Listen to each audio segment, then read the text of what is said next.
Hi guys, my name is Rain, isang OFW na nagtatrabaho sa BPO industry.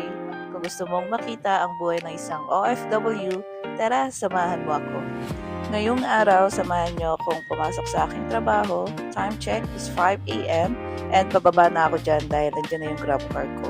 Maagang pasok ko 6 a.m. dahil ang support ko ay Australia and New Zealand market. So, kailangan natin pumasok ng maaga. Pakita ko muna sa inyo yung lobby dito sa aming condo, di ba? Ang ganda niya. So, sa coffee muna tayo dyan.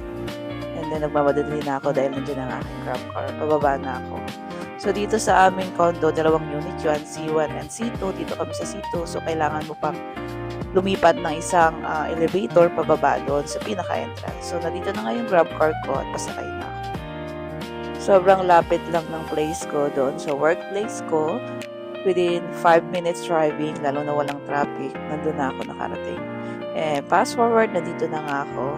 Sobrang aga pa, wala pang masyadong tao. So, paakyat na ako.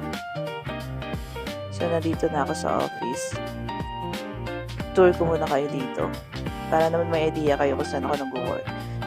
So, ito yung pantry namin. And fast forward guys, lunchtime ko na. And favorite spot ko to dito. At prepare ko talaga na nagbabaon ng food para hindi na ako bumababa kasi sayang sa oras. Then, yun, uwian na natin. 3 o'clock yung aking uwian. Bababa na ako dyan. At maglalakad ako papunta sa MRT station. Ito yung connecting bridge papunta sa MRT. And normally, pag umuwi ako, nag-MRT ako, sinusundo ako ng asawa ko or either nag-grab ako. Depende sa mood ko kung ano yung gusto ko. So, pakita ko lang sa inyo dito. Yan. Hindi ka naman maiinitan dito guys kasi connecting siya at may cover.